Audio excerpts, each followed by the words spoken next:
Are you ready? Are you ready? Are you ready? It's time for Nana Nandy Nap Time Story Time. Today's story is Cloudy with a Chance of Meatballs by Judi Barrett and drawn by Ron Barrett. You may have seen the movie.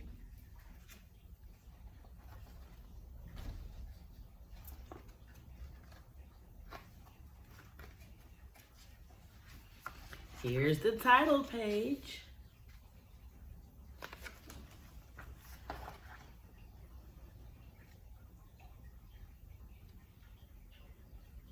This book hasn't got a dedication in the front. Perhaps there's one in the back. This is also a first edition copy from 1982. You know Nana Nandy loves first edition copies.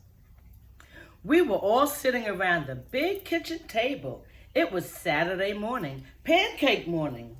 Mom was squeezing oranges for juice. Henry and I were betting on how many pancakes we each could eat, and Grandpa was doing the flipping.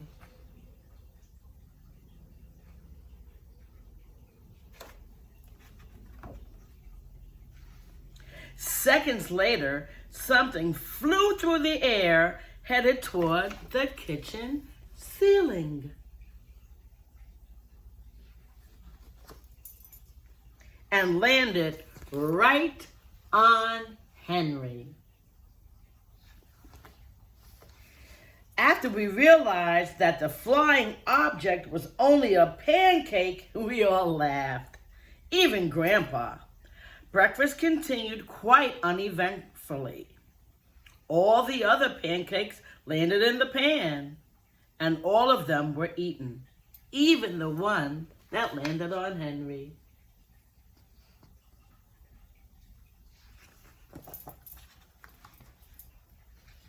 That night, touched off by the pancake incident at breakfast, Grandpa told us the best tall tale bedtime story he'd ever told. Across an ocean, over lots of huge bumpy mountains, across 3 hot deserts and 1 smaller ocean, there lay the tiny town of Chew and Swallow.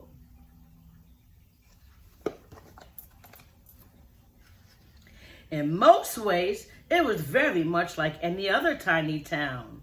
It had a main street lined with stores, houses with trees and gardens around them, a schoolhouse, about 300 people, and some assorted cats and dogs. But there were no food stores in the town of Chew and Swallow. They didn't need any. The sky supplied all the food they could possibly want.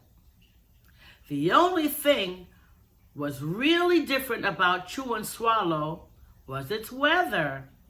It came 3 times a day, at breakfast, lunch, and dinner.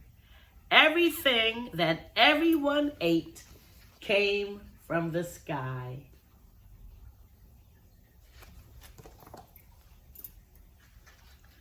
Whatever the weather served, that was what they ate. But it never rained rain, it never snowed snow, and it never blew just wind. It rained things like soup and juice. It snowed mashed potatoes and green peas. And sometimes the wind blew storms of hamburgers.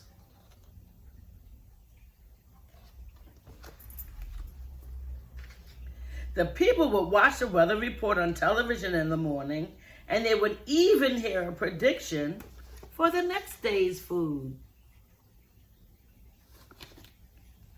When the townspeople went outside, they carried their plates, cups, glasses, forks, spoons, knives, and napkins with them.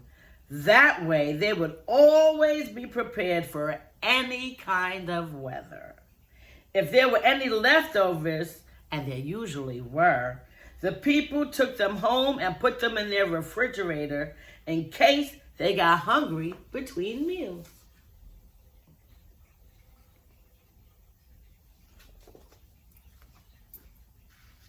The menu varied. By the time they woke up in the morning, breakfast was coming down.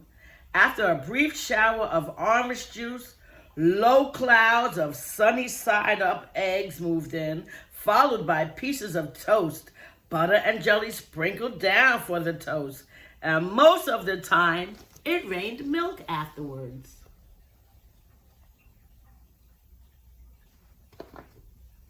For lunch one day, frankfurters, already in their rolls, blew in from the northwest at about 5 miles an hour.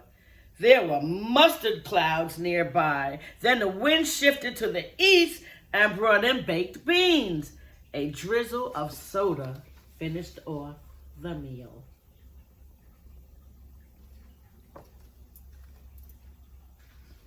Dinner one night consisted of lamb chops, becoming heavy at times with occasional ketchup.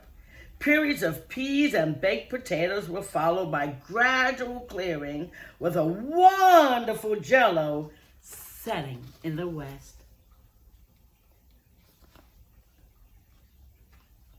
The sanitation department of Chew and Swallow had a rather unusual job for a sanitation department. It had to remove the food that fell on the houses and sidewalks and lawns. The workers cleaned things up after every meal and fed all of the dogs and cats. Then they emptied some of it into the surrounding oceans for the fish and turtles and whales to eat. The rest of the food was put back into the earth so that the soil would be richer for people's flower gardens.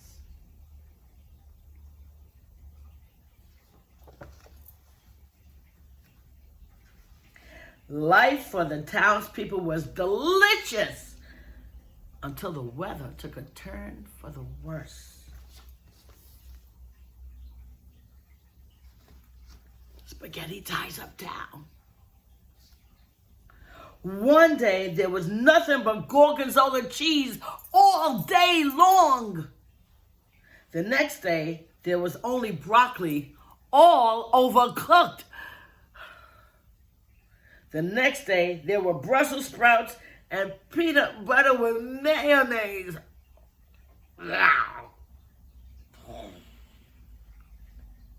Another day, there was pea soup fog. No one could see where they were going, and they could barely find the rest of the meal that got stuck in the fog.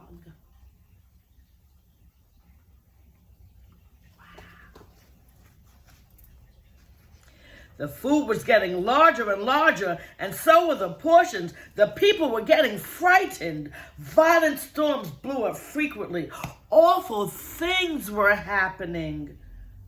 One Tuesday, there was a hurricane of bread and rolls all day long and into the night. There were soft rolls and hard rolls, some with seeds and some without. There was white bread and rye and whole wheat toast. Most of it was larger than they had ever seen bread and rolls before. It was a terrible day. Everyone had to stay indoors. Roofs were damaged, and the sanitation department was beside itself. The mess took the workers 4 days to clean, and the sea was full of floating rolls.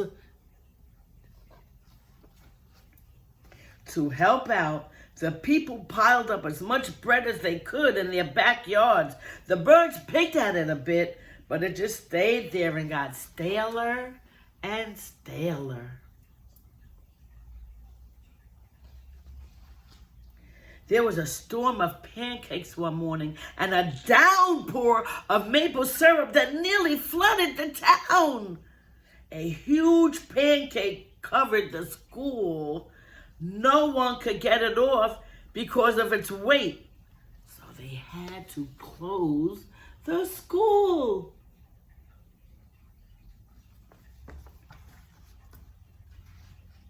Lunch one day brought 15-inch strips of cream cheese and jelly sandwiches.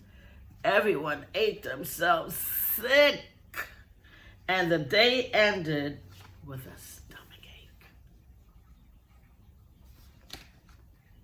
There was an awful salt and pepper wind accompanied by an even worse tomato tornado. People were sneezing themselves silly and running to avoid the tomatoes.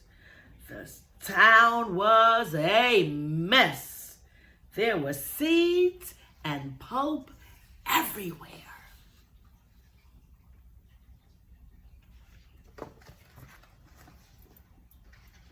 The sanitation department gave up. The job was too big. Everyone feared for their lives. They couldn't go outside most of the time. Many houses had been badly damaged by giant meatballs. Stores were boarded up, and there were no more schools for the children. So, a decision was made to abandon the town of Chew and Swallow. It was a matter of survival.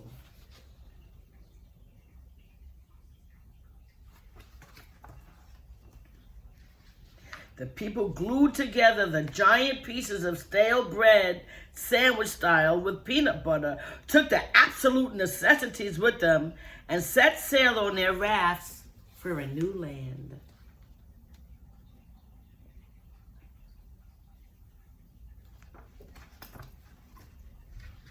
After being afloat for a week, they finally reached a small coastal town which welcomed them. The bread had held up surprisingly well enough for them to build temporary houses for themselves out of it.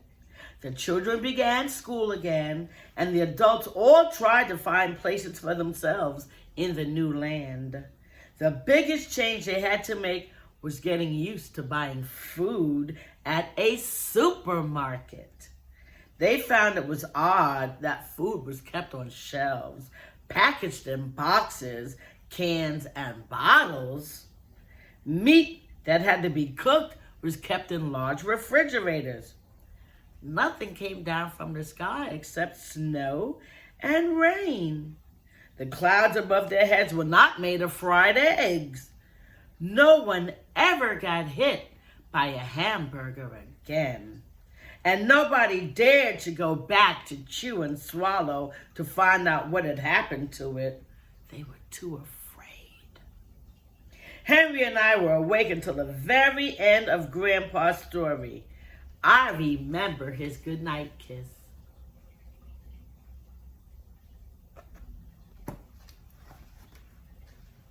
The next morning, we woke up to see snow falling outside of our window.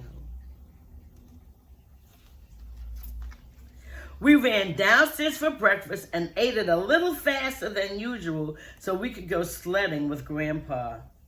It's funny, but even as we were sliding down the hill, we thought we saw a giant pat of butter at the top, and we could almost smell mashed potatoes.